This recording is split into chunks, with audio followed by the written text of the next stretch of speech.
Brothers శ్రావణ వేడుకలు అన్ని రకాల వస్త్రాలు శ్రావణంలో కూడా ఆషాఢం ధరలకే అమ్మకం.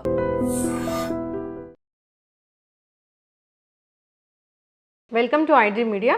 సో జనరల్గా షుగర్ టెస్ట్కి వెళ్ళినప్పుడు ఒక్కొక్కసారి బాగా ఎక్కువ చూపించడం, ఒక్కొక్కసారి తక్కువ చూపించడం ఇలా జరుగుతూ ఉంటుంది కదా. అయితే డిపెండ్స్ ఆన్ ఫుడ్, మనం ఏం తీసుకుంటామో అనే దాని మీద షుగర్ లెవెల్స్ ఆధారపడి ఉంటాయి అనేది మనందరికీ తెలిసిన విషయమే. అయితే షుగర్ లెవెల్స్ బాడీలో పెరగకుండా ఉండాలంటే మనం ఫుడ్ని అంటే రైస్, పప్పు, చారు, పెరుగు ఇలా తీసుకున్నప్పుడు ఎట్లా తీసుకుంటే కనుక బాడీలో షుగర్ లెవెల్స్ అనేవి పెరగకుండా ఉంటాయి, సీక్వెన్స్ ఆఫ్ ఫుడ్ అనేది ఎలా ఉండాలి వివరాలు తెలుసుకుందాం. మనతో పాటు ఉన్నారు ప్రముఖ న్యాచురోపతి వైద్యులు డాక్టర్ జ్యోత్స్న పులిపాటి గారు. మ్యామ్ నమస్తే అండి. నమస్తే అండి. ఇప్పుడు న్యాచురోపతి అనగానే మెడిసిన్ లేకుండా సో న్యాచురల్గా జీవన విధానంలో మార్పులు చేసుకుంటా సో ఈ అనారోగ్య సమస్యలను తగ్గించుకోవడము, రాకుండా చేయడం అనేది దీని యొక్క మెయిన్ ఉద్దేశం. అవును. అయితే మ్యామ్ జనరల్గానే మీరు జాగ్రత్తలు చెప్తూ ఉంటారు షుగర్ పేషెంట్స్కి. ఈ బాడీలో షుగర్ లెవెల్స్ పెరగకుండా ఉండాలంటే తినే పద్ధతిలో కూడా చేంజ్ చేసుకోవాలి అనేది, కొంచెం చిన్న చిన్న మార్పులు చేసుకుంటే షుగర్ లెవెల్స్ పెరగకుండా ఉంటాయి, షుగర్ ఎక్కువ చూపించకుండా ఉంటుంది అని చెప్పారు. అంటే ఎట్లా ఉంటుంది అసలు? అంటే జనరల్గా ఒక సాలెడ్ తీసుకుంటారు, చపాతీ తీసుకుంటారు, ఇట్లానే ఉంటుంది కదా, ఇంకా ఏమైనా చేంజెస్ చేసుకోవాల్సిన అవసరం ఉంటుందా? సో బేసిక్గా డయాబెటిక్ పేషెంట్స్ది మెయిన్ ఉద్దేశం ఏముంటుంది అని అంటే, ఆల్రెడీ డయాబెటీస్ ఉన్నప్పుడు షుగర్ లెవెల్స్ అనేది ఫాస్ట్గా పెరగకుండా ఉండడం చాలా ఇంపార్టెంట్ అనమాట. అందులో మనం డయట్లో ఆల్రెడీ మనం ఎన్నో వీడియోస్లో చెప్పి ఉన్నాము, glycemic index based foods. For example మన రైస్ అయితే గనక గ్లైసెమిక్ ఇండెక్స్ అనేది ఎక్కువ ఉంటుంది. అదే మనం రైస్ బదులు మిల్లెట్స్ తీసుకున్నాము అని అంటే గ్లైసెమిక్ ఇండెక్స్ అనేది తక్కువ ఉంటుంది. దాని అర్థం ఏంటి అని అంటే, ఆ ఫుడ్ తీసుకున్నప్పుడు ఎంత ఫాస్ట్గా బ్లడ్లోకి షుగర్ లెవెల్స్ అనేది అబ్జార్బ్ అయ్యి దాని లెవెల్స్ అనేది పెంచుతాయి అన్నది. ఎప్పుడైతే ఎక్కువ లెవెల్స్ పెంచుతుందో, లైక్ ఫుడ్ వెళ్ళిన తర్వాత మన బ్లడ్ గ్లూకోజ్ లెవెల్స్ ఎంత ఫాస్ట్గా పెరుగుతుందో అంతే మనకి బాడీకి హామ్ అనేది జరుగుతుంది. కాబట్టి అండ్ టైం తీసుకుంటుంది అది మళ్ళీ డిక్రీజ్ అవ్వడం కోసం. అండ్ ఎందుకనంటే ఇన్సులిన్ రెసిస్టెన్స్ అనేది ఆటోమేటిక్గా డయాబెటిక్స్లో ఉంటుంది. కాబట్టి ఈ ప్రాసెస్ అనేది ఎవ్రీ మీల్తో కూడుకొని ఉంటుంది. కాబట్టి వీలైనంత వరకు ఫుడ్స్ ఏవైతే ఎక్కువ స్పైక్ ఆఫ్ బ్లడ్ షుగర్స్ కాకుండా చూసుకోవడం అనేది ముఖ్య ఉద్దేశం అన్నమాట. సో అలాంటి దాంట్లో మనం సేమ్ ఫుడ్ మన ప్లేట్లో పెట్టుకున్న సేమ్ ఫుడ్ని ఒక సీక్వెన్స్ మారిస్తేనే మనకి బ్లడ్ షుగర్ స్పైక్ అవ్వకుండా హెల్ప్ చేసే సీక్వెన్స్ అనేది చాలా ఇంపార్టెంట్. సో ఆ సీక్వెన్స్లో ఫస్ట్ మనము మామూలుగా రైస్ కానివ్వండి, వీట్ కానివ్వండి, ఒక దాల్ లేకపోతే ఒక ప్రోటీన్ సోర్స్ ఏదైనా ఛోలే, రాజ్మా ఇట్లాంటివి పెట్టుకుంటాము. అండ్ మనము ఒక కర్రీ, వెజిటబుల్ కర్రీ అనేది పెట్టుకుంటాం ఖచ్చితంగా. అండ్ ఆరోగ్యానికి చాలా మంచిది, ఫైబర్ ఉండడం కాబట్టి సాలడ్స్ అనేది ఇంక్లూడ్ చేసుకుంటాం.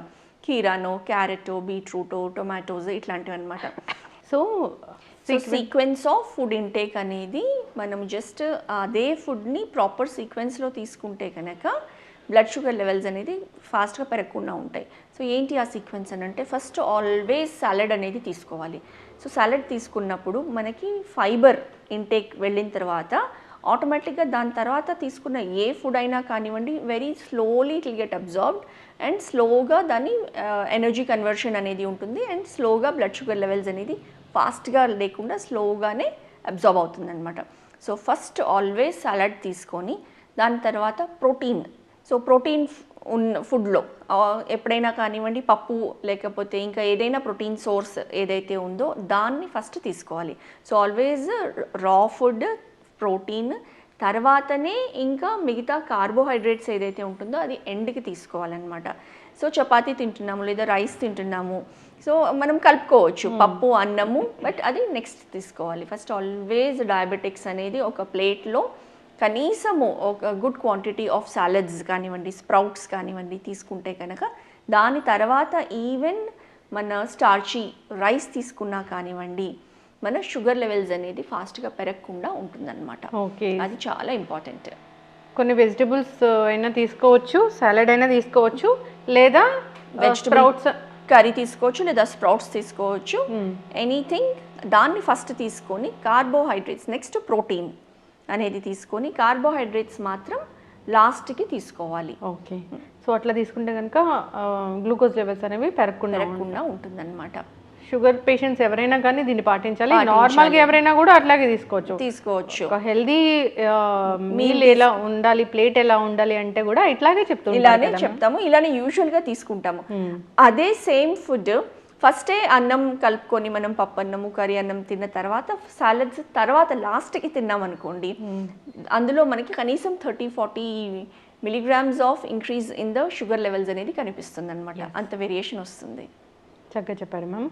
సో ఫుడ్ జాగ్రత్తలు తీసుకోవాలి, అసలు షుగర్ అనేది అవాయిడ్ చేయాలి వాళ్ళు. ఇంకా తీసుకునే ఫుడ్ ఎలా తీసుకోవాలి అంటే ఫస్ట్ కొన్ని వెజిటబుల్స్ అయినా తీసుకోవచ్చు, ఒక సాలడ్ అయినా తీసుకోవచ్చు, కొన్ని స్ప్రౌట్స్ అయినా తీసుకోవచ్చు. దాని తర్వాత ఏం తినాలన్నా తినొచ్చు.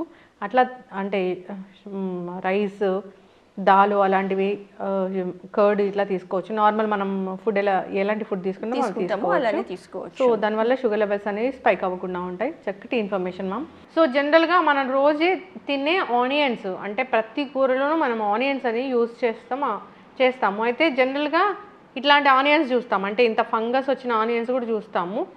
అసలు ఇది ఏంటి, ఇది తీసుకుంటే మనకి ఎలాంటి అనారోగ్య సమస్యలు వస్తాయి?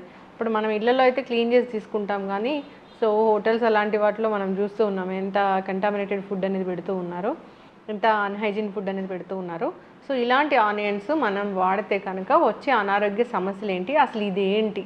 మ్యామ్ జనరల్గానే ఆనియన్స్ ప్రతి కూరలో మనము ఉల్లిపాయలు అనేది వాడుతూ ఉంటాము. ఉల్లి చేసే మేలు తల్లికి కూడా చేయదని చెప్తూ ఉంటారు. అన్ని మెడిసినల్ వాల్యూస్ ఉంటాయి దాంట్లో. సో అయితే ఈ ఆనియన్స్ సరిగా క్లీన్ చేసి తీసుకుంటేనే మనకు ఆరోగ్య లాభాలు కలుగుతాయి. నేను చెప్పినట్లుగా దాంట్లో ఒక ఫంగస్ లాంటిది ఒక బ్లాక్ ఉంటుంది, అది మాత్రం అస్సలు వాడకూడదు అని చెప్తూ ఉన్నారు. అట్లాంటి ఆనియన్స్ వాడకూడదని. ఆనియన్స్లో అసలు సెలెక్ట్ చేసుకునేటప్పుడు ఎట్లా సెలెక్ట్ చేసుకోవాలి? సో ఇప్పుడు ఆనియన్స్ మనకి మామూలుగా మనం కూరగాయలు వెళ్ళి కొంటే ఆర్ ఉల్లిపాయలు కానివ్వండి, ఒకవేళ మనకి రైతు బజార్లో మనం వెళ్ళి కొంటే గనక వాళ్ళు కంప్లీట్లీ మనం ఒక 100కి 3 kgs 4 kgs అనేది అమ్ముతున్నారు. ఇప్పుడు వాళ్ళు మనల్ని ఏమి ఏరనివ్వరు, ఒకటి పిక్ చేసుకోవడానికి అవకాశం ఉండదు. వాళ్ళు మొత్తం తీసుకొని అంతే 100 రూపీస్కి 4 kgs తీసుకొని ఇట్లా వేసేస్తారు. సో అందులో మనకి చాయిస్ అనేది చాలా వరకు ఉండదు. సో అక్కడ లేని చాయిస్ మనం ఇంటికి వచ్చిన తర్వాత అట్లీస్ట్ వంట చేసే ముందు ఎటువంటి ఆనియన్స్ ఉన్నాయి అనేది ఖచ్చితంగా పరిశీలించి, ఇప్పుడు ఈ ఆనియన్స్ చూస్తే ఈ చాలా మనకి కామన్గా కనిపిస్తూ ఉంటుంది ఈ బ్లాక్ స్పాట్స్, నల్ల మచ్చలు అనేది ఆనియన్ పీల్ పైన ఉంటుందన్నమాట. సో మనము ఇది ఒక ఫంగస్, ఆస్పర్జిల్లస్ నైజర్ అనే ఒక ఫంగస్ అన్నమాట. సో ఈ ఫంగస్ ఎంత ప్రమాదకరమైంది అని అంటే గనక దీన్ని ఒకవేళ మనం ప్రాపర్గా క్లీన్ చేసుకోకుండా, ప్రాపర్గా వాష్ చేయకుండా ఈ ఆనియన్ని అలానే యూస్ చేసుకొని తిన్నాము అని అంటే కంప్లీట్లీ మన గట్ హెల్త్ని అంతా స్పాయిల్ చేసి ఫుడ్ పాయిజనింగ్కి దారి తీసే అంత అవకాశం ఉంటుంది ఇలాంటి ఆనియన్స్ తింటే కనుక. మనకి ఇమీడియట్లీ ఒకవేళ ఇలాంటిది తీసుకుంటే ఈ ఫంగస్ వాంతులు రావడము, విరోచనాలు అవ్వడము, కంప్లీట్లీ స్టమక్ అప్సెట్ అవ్వడము, డీహైడ్రేషన్ కాజ్ చేయడము అనేది దీంతో జరుగుతుంది. ఇంకా చిన్నపిల్లలు తట్టుకోలేని కండిషన్లో ఉంటే కనుక ఈవెన్ ప్రాణాలు కోల్పోయేంత కండిషన్ కూడా వెళ్తుంది. అంత సివియర్ టాక్సిన్స్ ఇందులో ఉంటుందన్నమాట. ఈ ఆనియన్స్ అనేవి అంత డేంజర్ ఇవి. సో అంటే ఇది ఒక ఫంగసే, కాకపోతే మన బాడీలోకి వెళ్ళిన తర్వాత ఆ ఫంగస్ అనేది ఇంత రియాక్షన్కి దారితీస్తుంది. కాబట్టి ఎస్పెషలీ ఇప్పుడు మనం స్వయంగా వంట చేసుకున్నాం అనుకోండి, మనం చాలా జాగ్రత్తగా కంప్లీట్లీ వాష్ చేసి ఖచ్చితంగా మనము చూసుకుంటాము. అందుకే కుకింగ్ చేసేటప్పుడు కూడా ఫోన్లు మాట్లాడుకుంటూ లేకుండా శ్రద్ధ పెట్టి మనం ఏ రకంగా వాష్ చేస్తున్నాము అన్నది ఖచ్చితంగా చూసుకొని మనం చేసుకోవాలి. అండ్ ఎవరి ఇళ్లలో అయితే కనుక కుక్స్ ఉండి వంట చేస్తూ ఉంటారో వాళ్ళు చాలా ఈజీగా ఒక్కసారి ఇలా ట్యాప్ కింద వాటర్ పెట్టేసి అలా కడిగేసి, ఇది ఎందుకు అని అంటే అంత ఈజీగా పోదు, అతుక్కొని ఉంటుంది పైన లేయర్స్కి. సో మనం చేత్తో దాన్ని ఇలా రుద్ది మాత్రమే తీయగలుగుతాము. కాబట్టి అది వాష్ చేసేటప్పుడు చాలా ఇంపార్టెంట్, కంప్లీట్గా పోయిందా లేదా అని చూసుకొని వాడడం అనేది. సో ఎవరి ఇళ్లలో అయితే కుక్స్ వంట చేస్తారో చాలా జాగ్రత్తగా వాళ్ళు అది పరిశీలించాల్సిన అవసరం అనేది ఉంటుంది. అంటే ఫుల్గా అది రన్నింగ్ వాటర్ కింద మొత్తం క్లీన్ చేసి రన్నింగ్ వాటర్ కింద పెడితే కూడా ఇది పోదు. మనము చేత్తో దాన్ని అలా వైప్ చేసి వాటర్ కింద క్లీన్ చేస్తేనే అది పోతుంది. దాని తర్వాతనే ఆ లేయర్స్ అనేవి ఒక లేయర్ సో మనం అందుకే జస్ట్ పైన పొట్టు కాకుండా పైన లేయర్ అనేది కూడా తీసేస్తే ఇంకా మంచిది. బికాజ్ ఆ పైన లేయర్లో ఈవెన్ అది ఉన్నా దానిపైన ఏమైనా కొంతవరకు ఉన్నా కానివ్వండి అది వెళ్ళిపోతుంది అనమాట. సో అది చాలా చాలా ఇంపార్టెంట్ మనం ఈ ఆనియన్స్ యూస్ చేసే ముందు. సో ఆ ఫంగస్ ఏదైతే ఉందో మనకి అది completely not just gut health, మన న్యూరలాజికల్ టాక్సిన్స్ కూడా క్రియేట్ ఆర్ ఇన్స్టిగేట్ చేసే స్టిమ్యులేట్ చేసే అవకాశం ఉంటుంది. అయితే మ్యామ్ నేను మా కజిన్ హాస్టల్లో ఉంటా, ఎంత ఇంటర్మీడియట్ వెళ్ళినప్పుడు అక్కడ ఆనియన్స్ కట్ చేయడం అనేది నేను చూసాను. నాకు చాలా భయం వేసింది. అంటే ఇంత ఎక్కువ ఆనియన్స్ తెచ్చారు, ఒక పెద్ద గిన్నెలో వేశారు. అంటే అలాంటి ఆనియన్స్ కూడా ఉన్నాయి, దాంట్లోనే క్లీన్ చేస్తున్నారు, మళ్ళీ కట్ చేస్తున్నారు, మళ్ళీ దాంట్లోనే వేస్తున్నారు. అంటే వాళ్ళు ఇంకా దాన్ని ఎక్కువ ఎక్స్పోజ్ చేస్తున్నారు. అవును, అదే అసలు క్లీనింగ్ ఎంత ఇంపార్టెంట్, వెజిటబుల్ ప్రాపర్ క్లీనింగ్. ఇప్పుడు హాస్టల్స్లో ఎక్కడైతే కమర్షియల్ ప్రిపరేషన్స్ ఉన్నాయో, రెస్టారెంట్స్లో, హోటల్స్లో ఎక్కడైనా చూడండి, ఎక్కడైతే ఎక్కువ క్వాంటిటీలో ఈ ఆనియన్స్ తరగాల్సి వస్తుందో వాళ్ళు చేసింది ఎవరో తింటున్నారు. కాబట్టి వాళ్ళకి అసలు అవసరం లేదు, అన్లెస్ వెరీ గుడ్ హోటల్స్ అయితే తప్ప. అది కూడా మనం చెప్పలేము, ఎక్కడైనా కానివ్వండి మనుషులే కదండి పనిచేసేది. సో ఈ నెగ్లిజెన్స్ అనేది అయ్యే అవకాశం ఉంటుంది మీరు అన్నట్లు హాస్టల్స్లో. సో ఇట్లాంటి మనము చూసామనంటే అసలు తిండి కూడా తినబుద్ధి కాదు. అవును, కాకపోతే తినబుద్ధి కాదు. తిన్న తర్వాత మనం ఆ మధ్యకాలంలో మటన్ ఫ్రిడ్జ్లో పెట్టి తిన్నారు, చనిపోయారని విన్నాము. తర్వాత గోరుచిక్కుడుకాయ కర్రీ తినడం వల్ల కర్ణాటకలో ఒకళ్ళు చనిపోయారంట. అంటే దానికి పురుగు మందులు కొట్టే మందు పక్కన అది పెస్టిసైడ్స్ అన్ని పెట్టి, ఆ పెస్టిసైడ్స్కి అది చాలా ఎక్కువ ఎక్స్పోజ్ అయ్యి, అంటే దాన్ని ఎంత క్లీన్ చేసినా కానీ పోలేని పరిస్థితి అది. అంతే, పెస్టిసైడ్స్ అట్లాంటివి అయితే కనుక మనం ఈ పైన ఎన్ని లేయర్స్ ఆఫ్ ఆనియన్ తీసినా కానివ్వండి పోదు, అది లోపలే ఉండిపోతుంది. కాబట్టి మనము ఆనియన్ యూస్ చేసేటప్పుడు ఇది చాలా జాగ్రత్త వహించి దీన్ని నెగ్లెక్ట్ చేయకుండా ప్రత్యేకంగా చూసుకొని ప్రాపర్గా వాష్ చేసుకొని. చాలామంది ఏం చేస్తారంటే ఇమ్మీడియట్గా ఇప్పుడు వండాలి అని అంటే ఇప్పుడు వాష్ చేస్తారు. అలా కాకుండా ఎస్పెషల్లీ ఆనియన్స్ని అయితే కనుక ముందే మనము వేరే కూరగాయలు కట్ చేసుకోవాలి. సో ఆనియన్స్ని మనం ముందే వాటర్లో వేసి పెట్టేసుకుంటే కూరగాయలు కట్ చేసేంతలోపు కొంచెం నానిన తర్వాత దాన్ని ఈజీగా ఇది పోతుంది కూడా. ఇంకొకటి కూడా ఆనియన్స్ని కట్ చేసిన ఆనియన్స్ని చాలామంది ఇవాళ కట్ చేసాము సాయంత్రం వరకు పెట్టుకోవడం, లేకపోతే ఫ్రిడ్జ్లో పెట్టుకోవడం లాంటివి కూడా ప్రాక్టీసెస్ చేస్తారు. సో ఎప్పుడైనా కానివ్వండి ఆనియన్స్ కట్ చేసింది వితిన్ 1 hour మనం యూస్ చేయాలి. బికాజ్ అందులో ఉండే కాంపౌండ్ సల్ఫర్ అనేది అందులో నుంచి ఎవాపరేట్ అయ్యి దాన్ని టాక్సిన్స్గా కన్వర్ట్ చేస్తుంది. కాబట్టి స్టోర్డ్ ఆనియన్స్ అనేది ఖచ్చితంగా మనం యూస్ చేయకూడదు. అందుకే చాలా రెస్టారెంట్స్లో వెళ్ళినప్పుడు వాళ్ళు సాలడ్స్ ఎప్పుడైతే పెడతారో మనకు తెలియదు వాళ్ళు ఎప్పుడు కట్ చేసి పెట్టారో. ప్రిఫరబుల్లీ మనం అది యూస్ చేయకుండా ఉండడమే బెటర్. చక్కగా చెప్పారు మ్యామ్. ఆనియన్స్ దాంట్లో చాలా రకాల మెడిసినల్ ప్రాపర్టీసే ఉంటాయి.